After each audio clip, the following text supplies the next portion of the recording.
If you want to look for example of how businesses are run, people typically will mention cost shares. How founder has been able to delegate, because it's a challenge of a lot of founders of businesses. They tend to hold everything to themselves, including the vision, including the dream, strategy, that when they pass or when they're no longer in the business, nobody can even remember, what is important for the business. He has proven that it doesn't matter where you've started from, it's where you're going that matters. So young people look at him as an example to say, yeah, his English is not perfect, his educational pursuits are not perfect, but he has exceeded all expectations and all limitations placed on him because he believed and he put his faith firmly in a God of miracles and a God who is a faithful father to those who commit their trust and their lives to him. My dad and my mom are mom and dad, primarily as a kid, before you know about the outside life or the outside world. I knew for the longest time that we were Christians before I knew we were wealthy.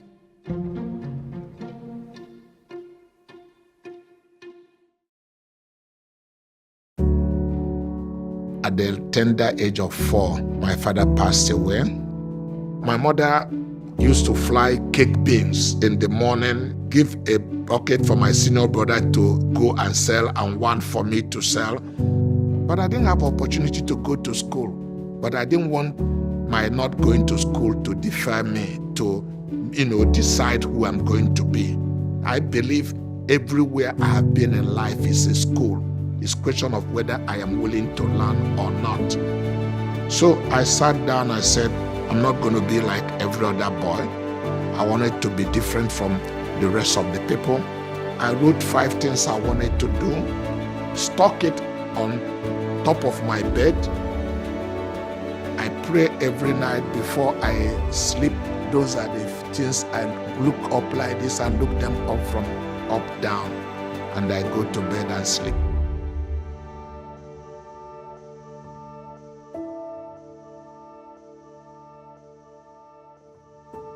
My uncle, my mother's junior brother, brought me to Lagos here to work for him. He sent me to our village in Nnewi to set up a shop for a motorcycle pass. I did very well. So he counted 200 naira and gave me. The custom is that he need to pay for a store, give me some merchandise, and then set me up with some capital. But he gave me only 200 naira, that's all. I said, Uncle, 5 years from today, please make a note. If you had who I am, your head will be spinning. I left that place with my senior brother. We went home, team up, and form a company called Maduka Brothers. I have more knowledge for the business than my senior brother. Okay, so I knew every in and out of automotive component, much more knowledge than him. What really created a problem was that because I was a Christian and I've also learned some basic principle about giving. When I'm going to church, I go with 1 naira. And so he told me I cannot be taking 1 naira from our business money for offering. He said he's not ready for this argument, we should part way. Within the 1 year, it's about the 8 months into the business, we part way.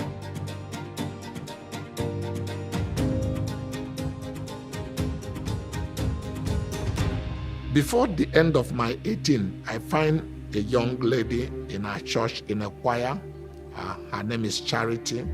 She asked me where am I taking her. I shared my vision with her. I told her this is where I'm going to be by 21, 24. And she said, I'll support you. We'll do it together. But it was clear in my mind where I wanted to be in life. Because it's a journey of a voyage. I saw the destination, but all the route that would take me there was not known to me. We started headhunting, getting experts, people who have gone to university, who know how to manage business in a more structured manner. In 1982, I incorporated Coscharis. Coscharis is Cosmas and Charity. We are coming from a Christian background. We pray here before we start business in all our branches, wherever we are. And we are not apologetic about it, to let people know this is who we are because that is our source. Charis was started by a dynamic entrepreneurial couple, Cosmas Maduka and his wife Charity Maduka, many, many years ago. I think they started this about 32 years ago. And it's really now a group that has investments in tech, agriculture, automotive, a range of sectors, construction even. And this is a company that is truly rooted in a vision to create wealth for the kingdom. Again, I think the function of his desire was far more than that of his contemporaries. Many of them, their desires, I want to have money, maybe enjoy my money. But that's not his own desire. He desired to create a company that will last long after he has, exited his path. So he had to do things differently. So in terms of lesson for the entrepreneurs, it starts from what is your vision? What do you want to achieve with all this drive and all these hustles? I'm really happy that when people interact with us, the faith aspect of the business is in their forefront. It's not like they're thinking, oh, I'm coming to some churchy place. They just, when I say the faith aspect, it's like, oh, we know we're dealing with someone who's honest, who has integrity, and try to do say what he will do and do what he will say. So most of our dealings end up favorably because of that goodwill or that reputation.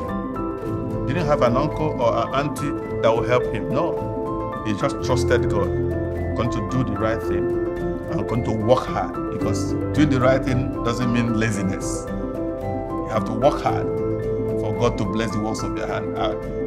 God does not bless nothing else. He said you prosper the works of your hands. So you have to do the work before he can bless it. If one of the key elements, key drivers of the business from a value standpoint is integrity, credibility, how do you ensure that through the process? How do you ensure that we reward the appropriate, incentivize the appropriate behaviors? And of course, get people to walk away from those behaviors that you want to minimize in the business. And so everything we do rests on the fact that we want to show the light, to do it the right way, to show the people that you can do the right thing and still make money. You don't have to make money only when you do the wrong thing. Cosmas introduced one of his king's townsmen from Newi to a bank, Access Bank, where he had a seat on the board and where he was a major shareholder. And a verbal introduction to the bank. And this individual took a loan. The first loan he paid back, the second loan he paid back, and the third loan he defaulted, and it was worth millions of dollars. And Cosmas, because of his personal integrity and because he was the one who introduced this individual to the bank, essentially took upon himself to repay the debt because of his integrity. Not because he had any financial or fiduciary responsibility, but because his name was on the line. I oversee finance. I want money to flow in. The same people tell me, sorry, Fred, you want money to flow in, but your costs are high.